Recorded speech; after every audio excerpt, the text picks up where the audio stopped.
O Contrato Social, obra de Jean-Jacques Rousseau.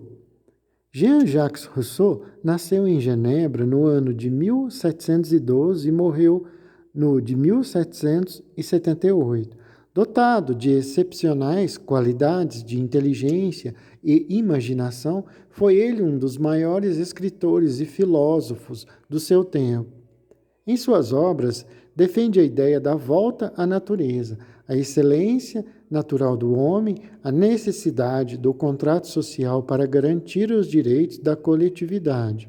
Seu estilo apaixonado e eloquente tornou-se um dos mais poderosos instrumentos de agitação e propaganda das ideias que haviam de constituir, mais tarde, o imenso cabedal teórico da Grande Revolução de 1789 a 93, ao lado de Diderot, D'Alembert e tantos outros nomes insignes que levaram, naquela época, o pensamento científico e literário da França.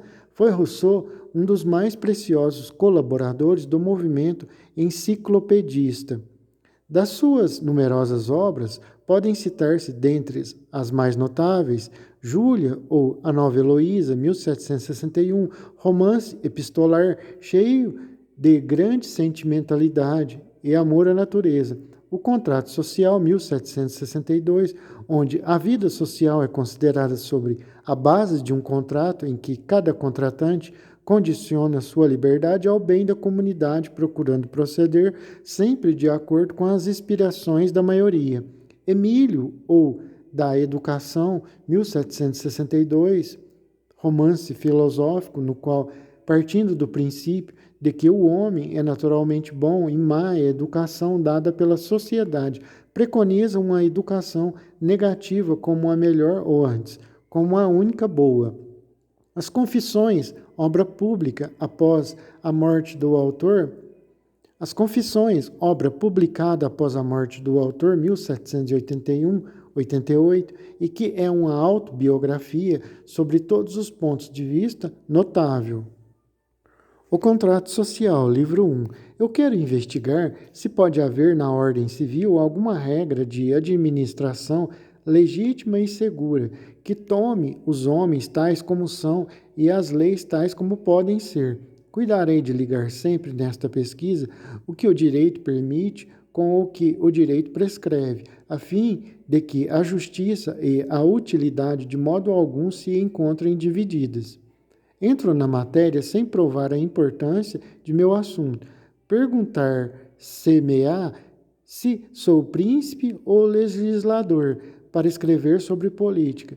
Se eu fosse príncipe ou legislador, não perderia meu tempo em dizer o que é preciso fazer. Eu o faria ou me calaria. Nascido cidadão de um Estado livre e membro do soberano, por frágil que seja a influência da minha voz nos negócios públicos, basta-me o direito de votar para me impor o dever de me instruir no tocante a isso. Feliz todas as vezes que medito sobre os governos, de achar sempre, em minhas pesquisas, novas razões para amar o de meus pais. Feliz todas as vezes que medito sobre os governos, de achar sempre, em minhas pesquisas, novas razões para amar o de meu país. Assunto deste primeiro livro. O homem nasceu livre e em toda parte se encontra sob ferros. De tal modo acredita-se o senhor dos outros, que não deixa de ser mais escravo que eles. Como é feita essa mudança? Ignoro-o, que é a torna legítima. Creio poder resolver esta questão. Se eu considerasse tão somente a força e o efeito que dela deriva, diria: enquanto um povo é constrangido a obedecer e obedece, faz bem.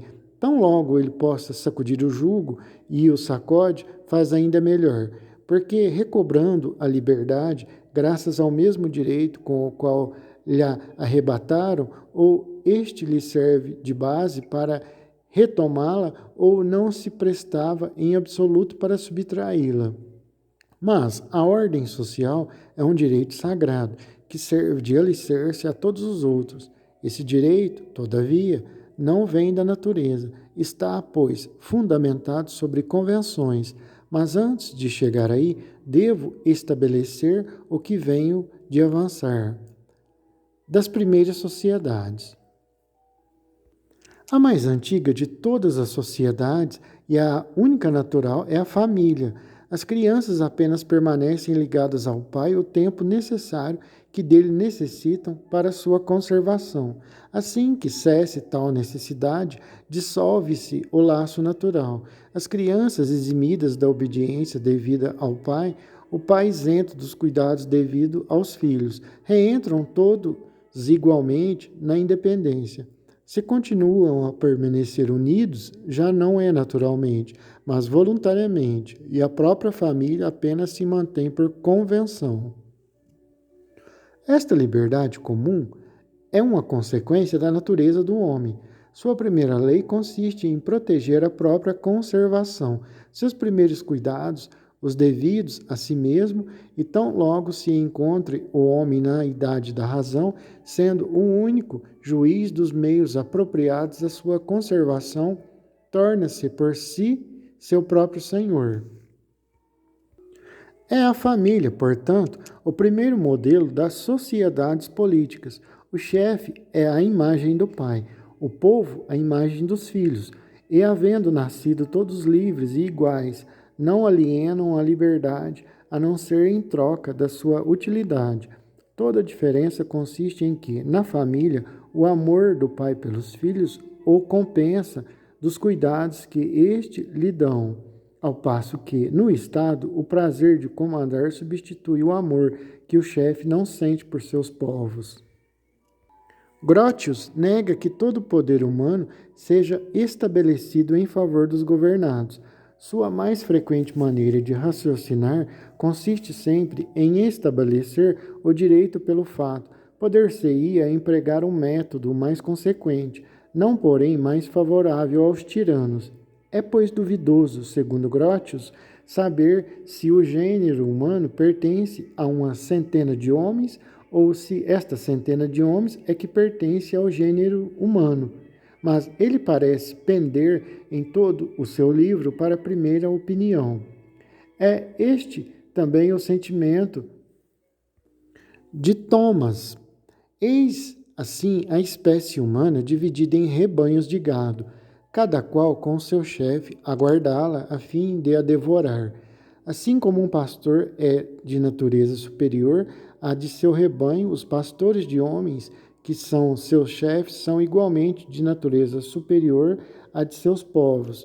Desta maneira, raciocinava no relato de Filon, o imperador Calígula, concluindo muito acertadamente dessa analogia que os reis eram deuses, ou que os povos eram animais. O raciocínio de Calígula retorna a de Thomas e a de Grotius. Aristóteles, antes deles todos, tinha dito que os homens não são naturalmente iguais e que uns nascem para escravos e outros para dominar. Aristóteles tinha razão, mas ele tomava o efeito pela causa. Todo homem nascido escravo nasce para escravo, nada é mais certo. Os escravos tudo perdem em seus guilhões, inclusive o desejo de se livrarem deles. Apreciam a servidão, como os companheiros de Ulisses estimavam o próprio embrutecimento. Portanto, se há escravos por natureza, é porque houve escravos contra a natureza. A força substituiu os primeiros escravos, a covardia os perpetuou. Eu nada disse do rei Adão, nem do imperador Noé, pai de 3 grandes monarcas que partilharam entre si o universo, como fizeram os filhos de Saturno, nos quais se acreditou reconhecer aqueles. Espero que me agradeçam por esta moderação, porque, descendente que sou de um desses príncipes, quiçá do ramo mais velho, quem sabe se, pela verificação dos títulos, eu não me sentiria, de algum modo, como o legítimo rei do gênero humano. Seja como for, não se pode deixar de convir que Adão não foi soberano do mundo como Robson o foi em sua ilha, enquanto permaneceu o único habitante. E o que havia de cômodo nesse império era o fato de que o monarca, seguro em seu trono, não tinha a recear nem rebeliões, nem guerras, nem conspirações. Do direito do mais forte. O mais forte não é nunca asaz forte para ser sempre o senhor, senão transforma essa força em direito e a obediência em dever. Daí o direito do mais forte, direito tomado ironicamente, na aparência e realmente estabelecido em princípio. Mas explicar-nos-ão um dia esta palavra? A força é uma potência física. Não vejo em absoluto que moralidade pode resultar de seus efeitos. Ceder à força constitui um ato de necessidade, não de vontade. É, no máximo, um ato de prudência. Em que sentido poderá ser um dever? Imaginemos um instante esse suposto direito. Eu disse que disso não resulta senão um galimátias inexplicável. Porque, tão logo seja a força a que faz o direito, o efeito muda com a causa. Toda força que sobrepuja a primeira sucede ao seu direito. Assim que se possa desobedecer imprudentemente, pode-se fazê-lo legitimamente. E, uma vez que o mais forte sempre tem razão, trata-se de cuidar de ser o mais forte. Ora, que é isso senão um direito que parece quando cessa a força? Se é preciso obedecer pela força, não é necessário obedecer por dever, e se não mais se é forçado a obedecer, não se é a isso mais obrigado. Vê-se, pois, que a palavra direito nada acrescenta à força, não significa que coisa alguma. Obedecei aos poderosos, se isto quer dizer, cedei à força. O preceito é bom, mas supérfluo. Eu respondo que ele jamais será violado. Toda potência vem de Deus, confesso, mas toda doença igualmente vem dele. Quer isto dizer que se não deva chamar o médico? Quando um assaltante me surpreende no canto de um bosque, sou forçado a dar-lhe a bolsa, mas no caso de eu poder subtraí-la, sou eu em sã consciência obrigado a entregar-lhe? Afinal, a pistola que ele impunha é também um poder. Convenhamos, pois, que força não faz direito, e que não é senão obrigado a obedecer senão às autoridades legítimas. Assim, minha primitiva pergunta sempre retorna. Da escravidão. Uma vez que o homem nenhum possui uma autoridade natural sobre seu semelhante, e pois que a força não produz nenhum direito, restam, pois, as convenções como base de toda autoridade legítima entre os homens. Se um particular diz Grotius pode alienar a liberdade e tornar-se escravo de um senhor, por que não poderia todo um povo alienar a sua e se fazer vassalo de um rei? Há aqui excesso de termos equívocos, necessitados de explicação. Mas atenhamo-nos ao termo alienar. Alienar é dar ou vender. Ora, um homem que se escraviza a outro não se dá, vende-se, pelo menos em troca da subsistência. Mas um povo, por que se vende ele? Longe se acha um rei de fornecer a subsistência dos vassalos, ao contrário deles, é que tira a própria, e segundo Rebelais, um rei não vive de pouco. Os vassalos dão, portanto, suas próprias pessoas com a condição de que se lhes tome também a fazenda. Não vejo o que lhes resta conservar. Dir-se-á que o déspota assegura aos vassalos a tranquilidade civil, seja, mas que ganham eles com isso, se as guerras que a ambição do déspota ocasiona, se sua insaciável avidez se os vexames de seu ministério os aflige mais do que o fariam as próprias dissensões?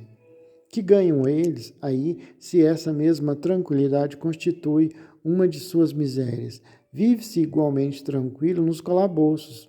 Basta isto para se viver bem? Os gregos, encerrados no antro do Ciclope, ali viviam tranquilos, à espera de que chegasse a sua vez de serem devorados. Dizer que um homem se dá gratuitamente é dizer coisa absurda e inconcebível. Um tal ato é ilegítimo e nulo, pelo simples fato de não se achar de posse de seu juízo quem isto comete. Dizer a mesma coisa de todo um povo é supor um povo de loucos. A loucura não faz direito. Mesmo que cada um pudesse alienar-se a si mesmo, não poderia alienar os filhos. Estes nascem homens e livres. Sua liberdade pertence-lhes. Ninguém, exceto eles, tem o direito de dela dispor. Antes de atingir a idade da razão, pode o pai estipular, em nome deles, condições para sua conservação, para o seu bem-estar, mas não os pode dar irrevogável e incondicionalmente, porque tal dom é contrário aos fins da natureza e sobrepuja os direitos da paternidade. Portanto, para que um governo arbitrário fosse legítimo, seria preciso que o povo, em cada geração, fosse senhor de o admitir ou rejeitar, mas então tal governo já não seria arbitrário. Renunciar à própria liberdade é o mesmo que renunciar à qualidade de homem, aos direitos da humanidade, inclusive aos seus deveres. Não há nenhuma compensação possível para quem quer que renuncie a tudo. Tal renúncia é incompatível com a natureza humana e é arrebatar toda moralidade às suas ações, bem como subtrair toda liberdade à sua vontade. Enfim, não passa de vã e contraditória convenção estipular, de um lado, uma autoridade absoluta e, de outro, uma obediência sem limites. Não é claro não estar a gente a nada obrigada em relação àquele de quem se tem o direito de tudo exigir? E esta simples condição, sem equivalência, sem permuta, não arrasta nulidade do ato? Que direito teria meu escravo contra mim, uma vez que me pertence tudo quanto ele possui, e sendo meu o seu direito, esse meu direito contra mim mesmo? Que direito teria meu escravo contra mim, uma vez que me pertence tudo quanto ele possui, e sendo meu o seu direito, esse meu direito contra mim mesmo não é, porventura, um termo sem sentido? Grotius e outros extraem da guerra uma outra origem do pretenso direito de escravatura. Segundo eles, tendo o vendedor direito de matar o vencido, segundo eles, tendo o vencedor o direito de matar o vencido, pode este resgatar a vida às expensas de sua liberdade, convenção tanto mais legítima porque benéfica aos dois. Mas é claro que esse pretenso direito de matar os vencidos não resulta de nenhuma maneira do estado de guerra, pelo simples fato de que os homens, vivendo na sua primitiva independência, não possuem de modo algum relações asaz frequentes entre si para constituírem nem um estado de paz nem um estado de guerra. Naturalmente, não são, em absoluto, inimigos. É a relação das coisas, e não dos homens, que constitui a guerra. E como o estado de guerra não pode nascer de simples relações pessoais, mas unicamente de relações reais, a guerra privada ou de homem contra homem não pode existir, nem no estado natural, em que não há nenhuma propriedade constante, nem no estado social, em que tudo se encontra sob a autoridade das leis.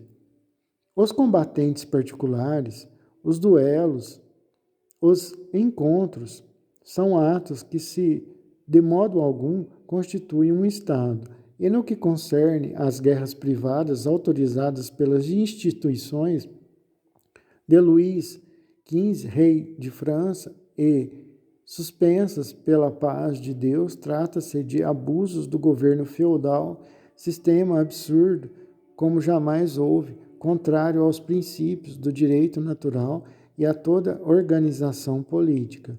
Não é, pois, a guerra uma relação de homem para homem, mas uma relação de Estado para Estado, na qual os particulares apenas acidentalmente são inimigos, não na qualidade de homens, nem mesmo como cidadãos, mas como soldados, não como membros da pátria, mas como seus defensores. Enfim, cada Estado não pode ter como inimigo senão outro Estado, nunca homens, entendido que entre coisas de natureza diversas é impossível fixar uma verdadeira relação. Tal princípio está conforme as máximas estabelecidas no decorrer de todos os tempos e a prática constante de todos os povos civilizados. As declarações de guerra constituem advertências dirigidas menos às autoridades que a seus vassalos.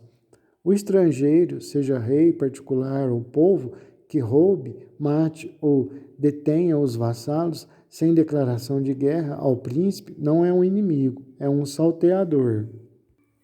Mesmo em plena guerra, um príncipe justo apropria-se em país inimigo completamente de tudo o que pertence ao público, mas respeita a pessoa e os bens dos particulares, respeita direitos sobre os quais estão alicerçados os seus.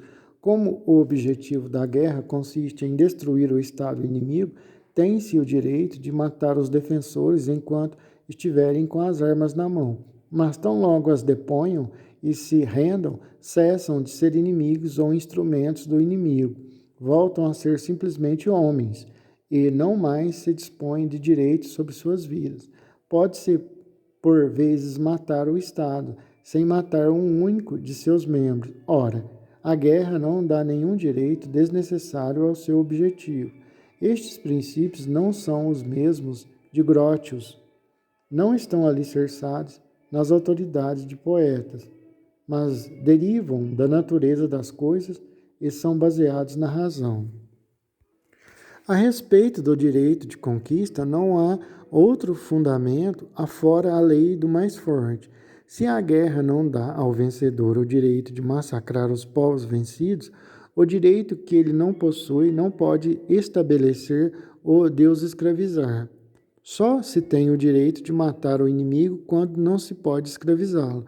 O direito de o escravizar não vem, por conseguinte, do direito de matá-lo. Constitui, pois, uma troca iníqua fazê-lo comprar ao preço da liberdade a vida, sobre a qual não se possui nenhum direito, estabelecendo-se o direito de vida e morte sobre o direito de escravatura e o direito de escravatura sobre o direito de vida e morte. Não está claro que tombamos no círculo vicioso?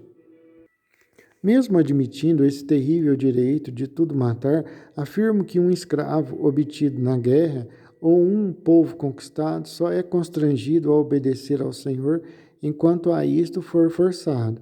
Tomando-lhe um equivalente à sua vida, o vencedor não lhe concedeu graça. Ao invés de o matar sem proveito, matou-o inutilmente.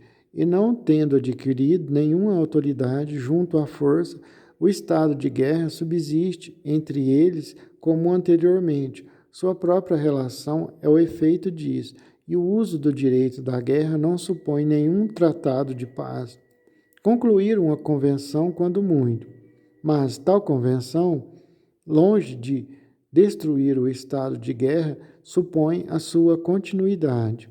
Assim, por qualquer lado que se encarem as coisas, é nulo o direito de escravizar, não só pelo fato de ser ilegítimo, como porque é absurdo e nada significa. As palavras escravatura e direito são contraditórias, excluem-se mutuamente, seja de homem para homem, seja de um homem para um povo. Este discurso será igualmente insensato. Faço contigo um contrato, todo em teu prejuízo e todo em meu proveito, que eu observarei enquanto me aprouver, e que tu observarás enquanto me aprouver. É preciso remontar sempre a um primeiro convênio. Mesmo se eu conciliasse tudo, o que refutei até aqui, os favorecedores do despotismo não estariam, a este respeito, mais avançados. Sempre haverá grande diferença entre submeter uma multidão e reger uma sociedade. No fato de homens esparsos serem sucessivamente subjugados a um único, independente do número que constituam, não vejo nisto senão um senhor e escravos, e não um povo e seu chefe. É, se quiser, um ajuntamento, mas de modo algum uma associação. Não há nisto nem bem público, nem corpo político. Tal homem tenha, embora escravizado a metade do mundo, não deixa de ser sempre um particular. Seu interesse, separado do interesse dos outros, não é senão um interesse privado. Se esse mesmo homem vier a parecer seu império, se esse mesmo homem vier a perecer, seu império após si ficará disperso e desligado, como um carvalho que se desfaz e tomba, reduzido a um montão de cinzas depois de consumido pelo fogo. Perecer. Um povo, diz Grotius, pode entregar-se a um rei. Segundo Grotius, um povo é, pois, um povo antes de se entregar a um rei. Essa doação é um ato civil, supõe uma deliberação pública. Antes, portanto, de examinar o ato pelo qual o povo elege um rei, seria bom examinar o ato pelo qual o povo é um povo, porque esse ato, sendo necessariamente anterior ao outro, constitui o verdadeiro fundamento da sociedade. Com efeito, se não houvesse em absoluto convênio anterior, onde estaria a menos que a eleição fosse unânime, a obrigação por parte do pequeno número de subverter-se à escolha do grande número, e como 100 indivíduos que desejavam um senhor, podendo ter direito de votar por 10 que de modo nenhum o desejam. A lei da pluralidade dos sufrágios e por si mesma um estabelecimento de convênio e supõe, ao menos uma vez, a unanimidade. Eu imagino os homens chegados ao ponto em que os obstáculos prejudiciais à sua conservação no estado natural os arrastam por sua resistência sobre as forças que podem ser empregadas por cada indivíduo a fim de se manterem em tal estado. Então, esse estado primitivo não mais tem condições de subsistir e o gênero humano pereceria se não mudasse sua maneira de ser. Ora, como é impossível aos homens engendrar novas forças, mas apenas unir e dirigir as existentes, não lhes resta outro meio para se conservarem, senão formando, por agregação, uma soma de forças que possa arrastá-los sobre a resistência, pô-los em movimento por um único móvel e fazê-los agir de comum acordo. Essa soma de forças só pode nascer do concurso de diversos. Contudo, sendo a força e a liberdade de cada homem os primeiros instrumentos de sua conservação, como as empregará ele sem que se prejudicar, sem negligenciar os cuidados que se deve? Esta dificuldade, reconduzida ao meu assunto, pode ser enunciada nos seguintes termos: encontrar uma forma de associação que defenda e proteja de toda a força comum a pessoa e os bens de cada associado, e pela qual cada um, unindo-se a todos, não obedeça, portanto, senão a si mesmo, e permaneça tão livre como anteriormente. Tal é o problema fundamental cuja solução é dada pelo contrato social.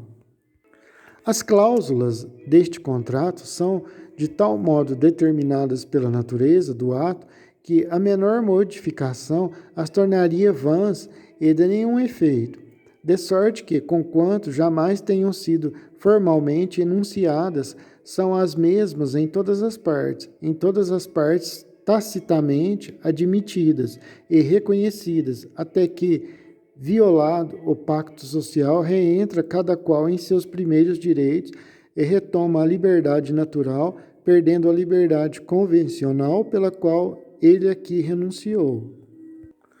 Todas essas cláusulas, bem entendido, se reduzem a uma única, a saber, a alienação total de cada associado com todos os seus direitos em favor de toda a comunidade. Porque, primeiramente, cada qual se entregando por completo e sendo a condição igual para todos, a ninguém interessa torná-la onerosa para os outros. Além disso, feita a alienação, sem reserva, a união é tão perfeita quanto o pode ser, e nenhum associado tem mais nada a reclamar. Porque se aos particulares restassem alguns direitos, como não haveria nenhum superior comum que pudesse decidir entre eles e o público, cada qual, tornado em algum ponto o seu próprio juiz, pretenderia em breve sê-lo em tudo. O estado natural subsistiria e a associação se tornaria necessariamente tirânica ou inútil. Enfim, cada qual dando-se a todos, não se dá a ninguém, e como não existe um associado sobre quem não se adquira o mesmo direito que lhe foi concedido, ganha-se o equivalente de tudo o que se perde e maior força para conservar o que se tem. Portanto, se afastarmos do pacto social o que não constitui a sua essência, acharemos que ele se reduz aos seguintes termos: cada um de nós põe em comum sua pessoa e toda a sua autoridade sobre o supremo comando da vontade geral e recebemos em conjunto cada membro como parte indivisível do todo. Logo, ao invés da pessoa particular de cada contratante, esse ato de associação produz um corpo moral e coletivo composto de tantos membros quanto a assembleia de vozes, o qual recebe desse mesmo ato uma unidade, seu eu comum, sua vida e sua vontade. A pessoa pública, formada assim pela união de todas as outras, tomava outrora o nome de cidade e toma hoje o de república ou corpo político, o qual é chamado por seus membros. Estado, quando é passivo, soberano, quando é ativo, autoridade, quando comparado a seus semelhantes. No que concerne aos associados, adquirem coletivamente o nome de povo e se chamam particularmente cidadãos, na qualidade de participantes na autoridade soberana e vassalos, quando sujeitos a leis do Estado. Todavia, esses termos frequentemente se confundem e são tomados um pelo outro. É suficiente saber distingui-los, quando empregados em toda a sua precisão. Do soberano. Vê-se, por esta fórmula, que o ato de associação encerra um acordo recíproco do público com os particulares e que cada indivíduo, contratante, por assim dizer, consigo mesmo se acha obrigado sob uma dupla relação, a saber, como membro do soberano para com os particulares e como membro do Estado para com o soberano. Mas não se pode aqui aplicar a máxima do direito civil que ninguém está obrigado aos acordos tomados consigo mesmo, porque a grande diferença entre obrigar-se consigo mesmo ou com um todo de que se faz parte. É necessário assinalar ainda que a deliberação pública, que pode obrigar todos os vassalos ao soberano em virtude de suas diferentes relações, sobre as quais cada um deles é considerado, não pode, pela razão contrária, obrigar o soberano consigo mesmo e que, em consequência, é contra a natureza do corpo político o soberano impor-se uma lei que não possa infringir.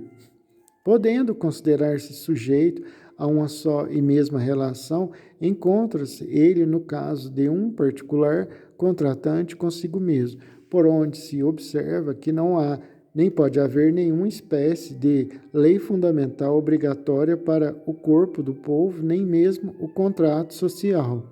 O que não significa não possa esse corpo obrigar-se com outrem, ou que, de modo algum, derrogue esse contrato, porque, no tocante ao estrangeiro, ele se torna um simples ser, um indivíduo. Contudo, o corpo político ou soberano, extraindo sua existência cinicamente da pureza do contrato, não pode jamais obrigar-se, mesmo para com outrem, a nada que derrogue esse ato primitivo, como alienar qualquer porção de si mesmo ou submeter-se a outro soberano. Violar o ato pelo qual existe seria aniquilar-se e o que nada é, nada produz. Tão logo se encontre a multidão reunida num corpo, não se pode ofender um dos membros sem atacar o corpo, menos ainda ofender o corpo sem que os membros disso se ressintam. Assim, o dever e o interesse obrigam igualmente as duas partes contratantes a se auxiliarem de forma recíproca, e os próprios homens devem procurar reunir sobre essa dupla revelação todas as vantagens que disso dependem. Ora, sendo formado o soberano tão só dos particulares que o compõem, não há nem pode haver interesse contrário aos deles.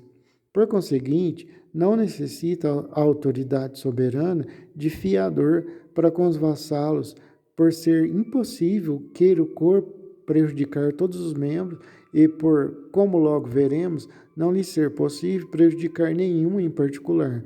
O soberano somente, pelo que é sempre tudo o que deve ser.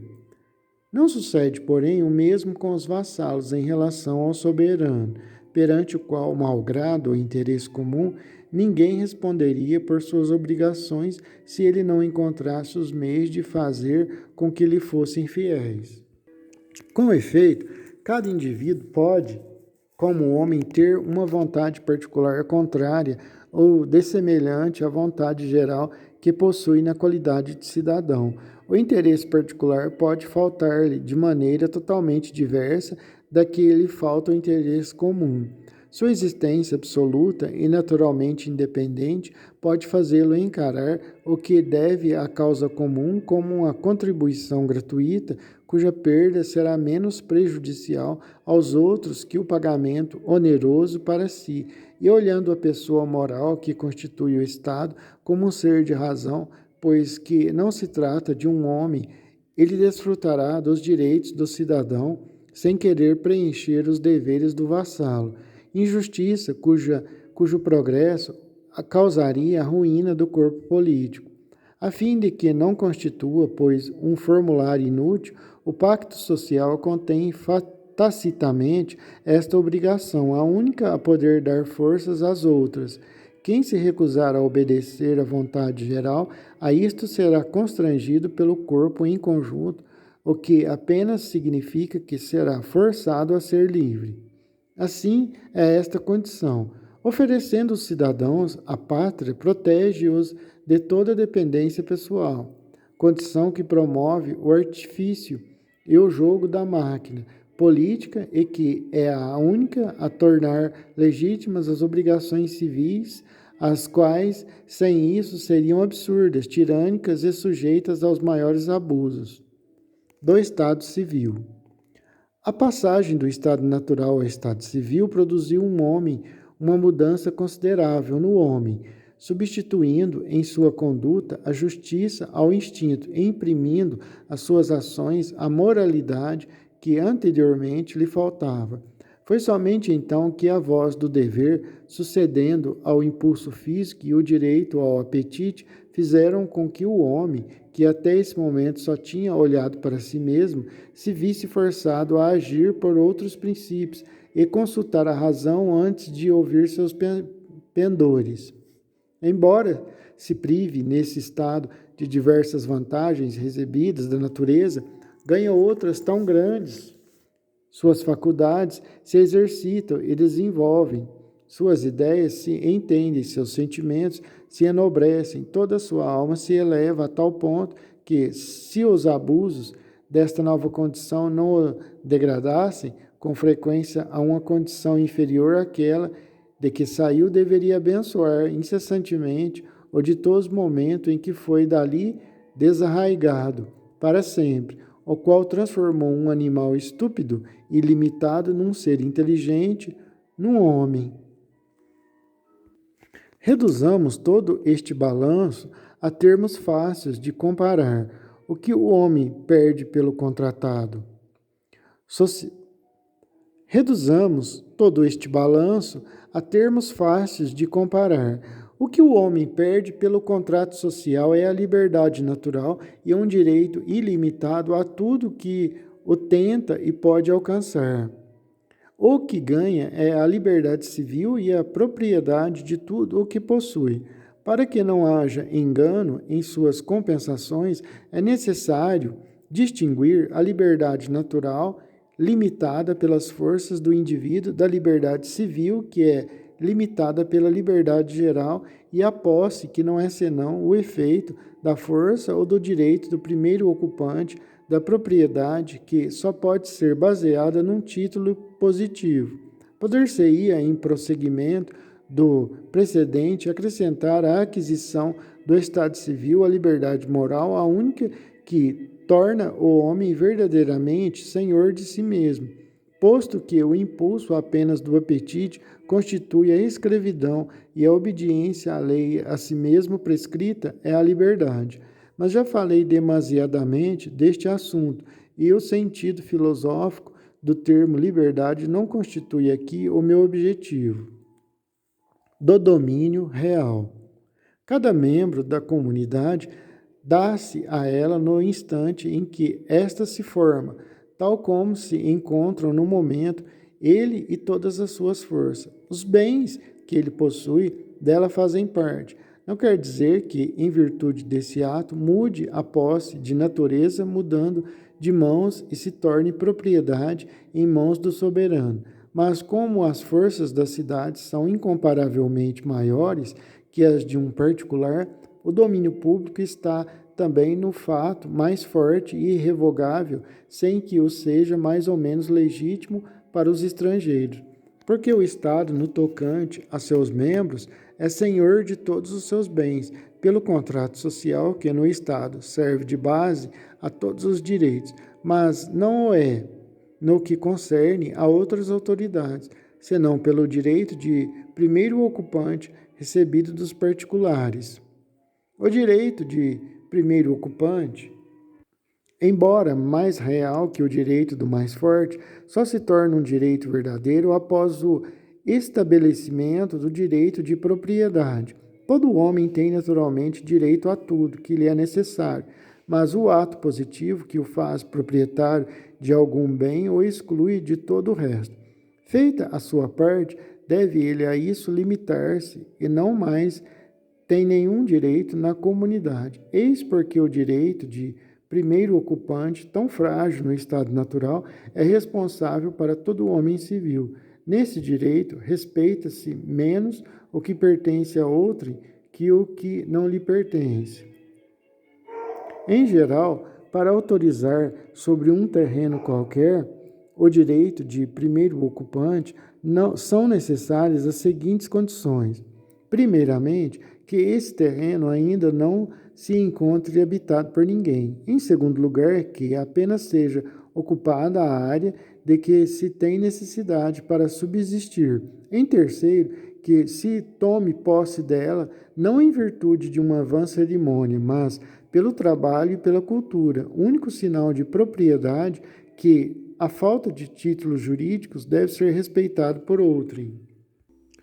Com efeito, se não houvesse em absoluto convênio anterior, onde estaria, a menos que a eleição fosse unânime, a obrigação por parte do pequeno número de submeter-se à escolha do grande número, e como 100 indivíduos que desejam um senhor podem ter um direito de votar por 10 que de modo nenhum o desejam.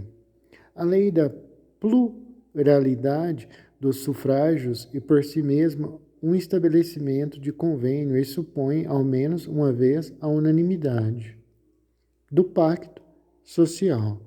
Eu imagino os homens chegados ao ponto em que os obstáculos prejudiciais à sua conservação no estado natural os arrastam por sua resistência sobre as forças que podem ser empregadas por cada indivíduo a fim de se manter em tal estado.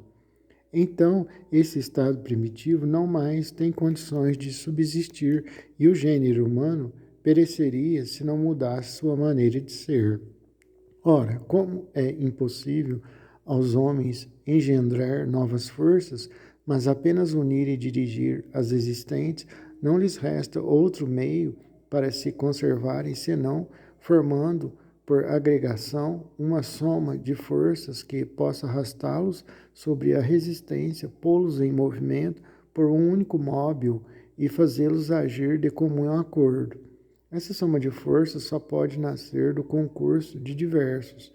Contudo, se a força e a liberdade de cada homem, os primeiros instrumentos de sua conservação, como as empregará ele, sem se prejudicar, sem negligenciar os cuidados que se deve. Esta dificuldade, reconduzida ao meu assunto, pode ser enunciada nos seguintes termos: encontrar uma forma de associação que defenda e proteja de toda a força comum a pessoa e os bens de cada associado, e pela qual cada um, unindo-se a todos, não obedeça, portanto, senão a si mesmo, e permaneça tão livre como anteriormente. Tal é o problema fundamental cuja solução é dada pelo contrato social. As cláusulas deste contrato são de tal modo determinadas pela natureza do ato que a menor modificação as tornaria vãs e de nenhum efeito. De sorte que, conquanto jamais tenham sido formalmente enunciadas, são as mesmas em todas as partes tacitamente admitidas e reconhecidas, até que, violado o pacto social, reentra cada qual em seus primeiros direitos e retoma a liberdade natural, perdendo a liberdade convencional pela qual ele aqui renunciou. Todas essas cláusulas, bem entendido, se reduzem em uma única, a saber, a alienação total de cada associado, com todos os seus direitos em favor de toda a comunidade.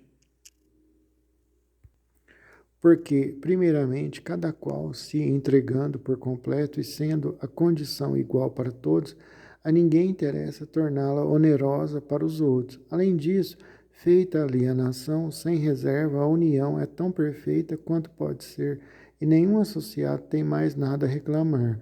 Porque, se aos particulares restassem alguns direitos, como não haveria nenhum superior comum que pudesse decidir entre eles e o público, cada qual tornado, em algum ponto, o seu próprio juiz. Pretenderia, em breve, sê-lo em tudo. O estado natural subsistiria e a associação se tornaria necessariamente tirânica ou inútil. Enfim, cada qual, dando-se a todos, não se dá a ninguém, e como não existe um associado sobre quem não se adquira o mesmo direito que lhe foi cedido, ganha-se o equivalente de tudo o que se perde e maior força para conservar o que se tem. Portanto, se afastarmos do pacto social,